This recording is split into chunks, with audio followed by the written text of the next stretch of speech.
Okaeri, welcome back to my channel, Made Between the Pages. My name is Taylor, and today we're going to be doing my December TBR.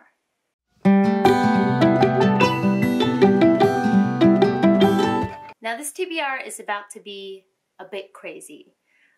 There's going to be a lot of books on this TBR because I recently came out of a really bad burnout and reading slump, and now that I'm feeling completely in my reading power again, I kind of feel overconfident. I think I'm feeling overconfident. My goal for the TBR at the end of this year is to close out as many series or like open threads like NetGalley ARCs and things like that that I have open this year. I'd like to close as many of those as I can. So this is not a list of books that I plan to read all of. It's a list of books that I hope to read as many or close off as many of these threads as I can. Plus a few books thrown in there that I just really would like to get to if it's possible. Let's start with my NetGalley ARCs. Now the first one that I have been meaning to read and still have not is Far from the Light of Heaven. So I know almost nothing about this book except that it's like a sci-fi, kind of heavier sci-fi space opera? Maybe I'm wrong about it being a space opera. I could be wrong about that. But I do know that it deals with some heavier themes, and I believe that the main character wakes up on an abandoned ship, possibly, or it's not abandoned, but the main character wakes up on a ship after like some cryo sleep or something, and I think that I believe it's that the characters are stuck on this one ship, and it's kind of this like microcosm of humanity and how they deal with each other, and I've just really been loving sci-fi and those kinds of humanity themes, so I did request this book and was approved. I haven't read it yet, and I really need to, and I want to close this out by the end of the year. I think I'm gonna love it. The next book on my TBR is A Light in the Sky, also from NetGalley. To be honest, I don't remember why I picked this. I think I read the summary of it, and it sounded intriguing, so I requested it on a whim, and I was approved. And now that I'm approved, I want to follow through and read it. So even though I don't remember what it's about now, I know I was interested at the time. Let me not be lazy. Let me just look this up real quick. Oh, right. I'm on Goodreads right now, and I'm remembering. So basically, I think this is a YA fantasy about a girl who wants to become part of like the elite warriors in this world who ride like winged horses or like pegasi. And as someone who was a horse kid, I was a horse girl.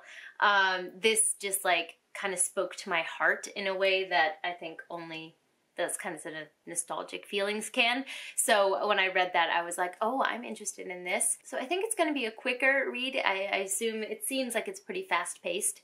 So I do also want to get to this by the end of the year because I did request it, right? So I'm gonna follow through. The last NetGalley ARC I have to get to before the end of this year, which is still way too late, is The Ice Lion. Now this is another sci-fi, but it's based on climate change. So this is in the aftermath of climate change when the world has frozen over, and it just seems so interesting. I think we actually follow an animal. I think it's actually an ice lion, and we follow from their perspective as they like survive in the world, I believe. I do think there are still humans alive, but the ice lion is like the main perspective that we follow from. I could be completely wrong about that, but I believe that's what I remember. And the cover of this is just stunning. It reminds me of like Adrian Tchaikovsky, his like Children of Time covers. It kind of gives me these vibes, so I figured that I would really love it. Oh, I never put my book back here. That's gonna bother me. So again, this is one that I don't know too much about, but I did request it, and I want to follow through and read it by the end of this year. Okay, these next two have been on my currently reading like list on Goodreads for God knows how long. Both of them are audiobooks. The first one is Lovely War, The Lovely War. I think I was reading this back in like June, maybe even May, and I was enjoying it. I really was. But I don't remember what happened, but I couldn't pick up the audiobook for a while, and it got returned to my library, and I just never checked it back out again. I was really enjoying it. I love mythology, so there's this mythological aspect to this where there's like a love-struck what's the word I'm looking for? Starstruck lovers? Star-crossed lovers, that's it. That's it. But in a time of war, the man has to go off to war, and this is kind of intermixed and interplayed with the Greek gods and them kind of dabbling and messing with human lives as they always do, and it has those two storylines running parallel to each other, and I was loving it. I just never picked it back up, so I want to finish this audiobook, as well as The Making of Asian America. This is another audiobook that I think I was only like 20% through, and I ended up stopping this one because it is heavy, and by heavy I mean it's very information heavy. So you have to really be focusing when you're listening to the book, and I found that my attention was kind of drifting when I was listening to this, and so I didn't want to not do it justice, so I put it down at the time. But I do think that I'm in the mindset where I could pick it up again. It is a long audiobook, so I'm going to make my way through it little by little, I think. But yeah, this is another one that I definitely want to finish. The next chunk of this TBR is the biggest chunk, and that is series that I've started and have open that I want to finish, that I have physically. So these are not all the series that I have that are open, not even close, but these are the physical books that I have that I would like to close out these series if possible. The first one is the second book in the God King Chronicles, which is the sequel to The Black Coast, which is the Splinter King. Now, it is an absolute crime that I have not read this yet. I adore The Black Coast. I have a full review of it on my channel. I've convinced a bunch of other people to read it. I just adored it. And I, for some reason, have not picked up the second book. I've had it on my bookshelf for about 2 months now, and like, what am I doing? So this is definitely one that I'm going to read by the end of this year, 100%. This is a priority.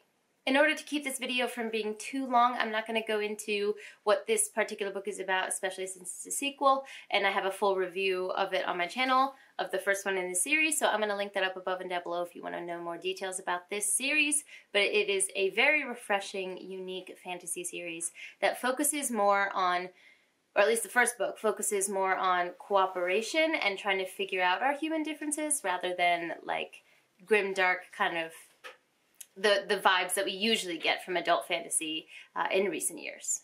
The next two books that are part of a series I would like to finish would be Grey Sister and Holy Sister. I was able to get my hands on this hardcover of Holy Sister, which is really hard to find. But ironically, when I bought these, I was really like up in the hype for the series because a lot of people were reviewing it positively at the time. And I did read Red Sister, and I think my expectations were just so high that when I read it, that like it didn't quite meet those. So I ended up giving it, I think, a 4 stars. But I did buy the whole trilogy before I read the first book, which is not usually what I do. Although you'll see here there is another one that I did that for. But I have heard that these get better and better. So I'm looking forward to finishing this series for sure. This series follows our main character named Nona, who gets what's the word I'm looking for? Adopted? Taken in? That's it. Taken in by a group of assassin nuns. It's a story set in a magical school setting, which, you know, everyone loves. I don't know anyone who hates that trope. So the first book is Nona learning about how to be an assassin nun, essentially, at the school. And then, you know, as she gets older, I think the stakes get higher, she learns more things. So the second book is Grey Sister, the third one is Holy Sister, and I am really excited to see what happens in the rest of the series. I think I read Red Sister, like, in January or something. It's been a really big break, but I remember enough of the story, I think, that I could pick this up without a problem. Maybe with a slight refresher or something, looking at my review. So, yeah, these, I mean, they're not too big. I think that this series is interesting because it gets smaller as it goes on rather than getting bigger. So I don't think the page counts on these would be too horrible to get to this month if possible. Now these next two are another story, and this is just wishful thinking at this point. But that would be Royal Assassin and Assassin's Quest by Robin Hobb.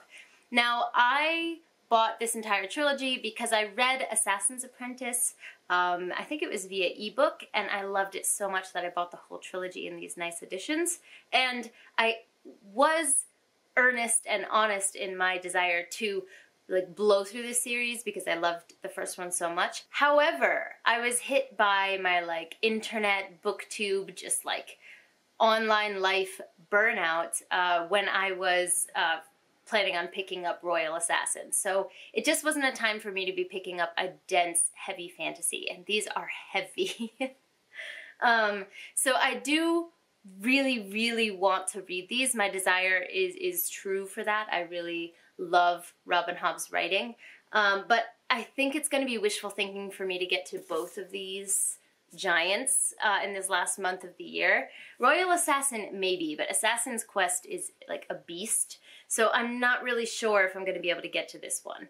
But I do want to. I would like to close out this first trilogy in the realm of the Elderlings so I could continue on with the other trilogies or the other worlds that she's written in the new year, but I mean, we'll see. Either way, I will be reading these. I'm excited to get to them whenever I do, but if I could, this year would be nice. Now this one is another one that I do think that I can get to based on it being a YA fantasy as well as the page count not being so big, and that is Redemptor. So this is the sequel to Raybearer, which was one of my all-time favorite books this year, probably my favorite YA fantasy that I read. I adore it. It's like so near and dear to my heart, which is why I got the, I think this was Illumicrate, a special editions from Illumicrate. So this is the second book, and I've had this on my shelves for like a while, a long while, but I keep forgetting to pick it up. I don't know why. Has my collar been popped this whole time? Oh, that's nice. Well, I'm not refilming that. Anyway, so the page count is not bad. I love the ombre edges. These are very pretty, I'm not gonna lie. That spot on the top drives me bonkers, though. I don't, like, come on. So I really do want to get to Redemptor this month. If you don't know, Raybearer is about our main character, Tarisai, who is kind of kept as a recluse by her mother. She's not really allowed to see the world and is kept in this like palace. And then her mother sends her out on an assignment, a quest that her mother wants her to take on. And Tarisai kind of finds out through the story that this request is clashing with what she actually wants, what she actually desires. And it's a story kind of about inner strength and finding yourself alongside a beautiful African-based fantasy setting with an amazing magic system that really interplays, like the magic system really interplays with human connection and care for other humans, which is really unique and I don't see often in adult fantasy or YA fantasy, and I just really adore that aspect of Raybearer. And Tarisai is one of my favorite characters, like, of all time. I love her so much. So I'm very excited for the second book, but I have heard very mixed reviews. I've seen people love it, and I've seen people be just so very disappointed by it. So I'm kind of nervous to pick this up, and maybe that's why I subconsciously haven't picked it up yet. But I do want to close out this series, or what's released so far in this series, before the end of the year, and I have it on my shelf, so I will see it done. And the last book in my series section of this TBR is the complete collection of Sherlock Holmes by Arthur Conan Doyle. Now there are 2 volumes of this. This is volume 1. It's a bit beat up because I've read it here and there. And then I also, like I said, I have volume 2 as well. Now I am here in volume 1. So I've read a really good chunk of this. And I really do enjoy like the cozy feeling of this, especially in like cold winter months. I don't know, it's something about the setting of these books, and the writing just gives me like cozy vibes. I love reading it with like a hot cup of tea or even a nice little neat pour of whiskey while it's cold outside. I love it. The vibes are immaculate. So it would be really nice if I could finish this first volume this year and then next year start fresh with the second volume. I tend to read these pretty quickly, so I don't think that should be too hard. Plus, I mean, the flop on this book is amazing. It's just such a great reading experience. So yeah, this is one that I would really like to get to because I've taken a really big break from reading these, and I just feel myself in the mood for it, so yeah, I want to get to these. These last 3 books are not about finishing series, so these aren't high priority, but I just really want to read them. So maybe these will end up, I will end up reading these over others because I'm just in the mood for them. I feel them calling me. And so the first one of those is The Importance of Being Earnest. Now, this is a book that my dad will not stop pestering me and asking me if I've read it yet because he really loves this. And I haven't gotten to it, but again, it's short. I do really want to read it, so I don't really have any excuse not to.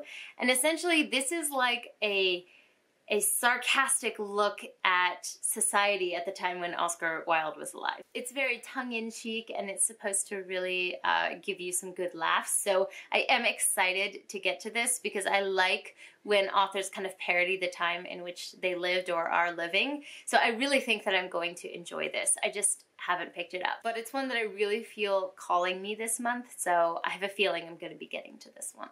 And the last two are translated Japanese works. The first one is that's not the first one, it's the second one. The first one is Before the Coffee Gets Cold, and the second is Before the Coffee Gets Cold, Tales from the Cafe. So this is the first book and this is the second book. This first book is about a little tiny coffee shop that's kind of in a back alley that not many people know about.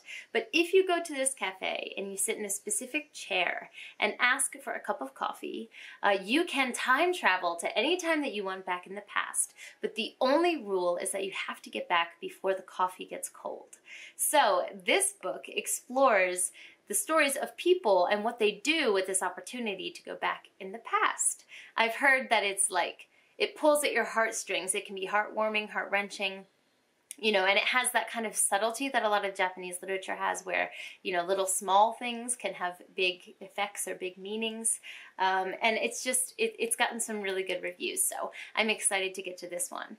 And then this became popular enough that he wrote a second book with the same concept. So I saw both of these in the bookstore here in Japan as like a set with the nice little gilding on it. And I don't know, they called to me and I'd been wanting to read it for a while. So I picked these up. They are short. I think they're going to be really quick reads. I don't know, I'm just in the mood for like Japanese translated works right now. I discovered one of my all-time favorite books last month by picking up one, on a whim. So I don't know, I just feel called to these. So these two are ones I'd also really like to get to, as I've said for all of these books here, but like I mean it every time I say it. So I don't know. They're small. They're small, right? I don't think it's asking too much of myself. She says as she looks at her list of 17 books. So that concludes my December TBR, wish list, whatever you want to call this. We'll see how many of these I can close out by the end of the year. I'm looking forward to everything on this list, so it's not a bad task that I've set myself. It's just a big one. But it's nice to kind of know that I'm back to my ridiculous TBR making self, so I really do think I've bounced back from that, that burnout that I had, so yay for that. Let me know in the comments down below if you've read any of these, if you've finished any of these series, and your feelings on those things. If there's some that you think I should prioritize over others, I'd love to chat with you guys. Don't forget to like, subscribe, and click that bell. I'd love to have you as part of this community, and I appreciate it. But for now, I'm gonna head out. Ja ne!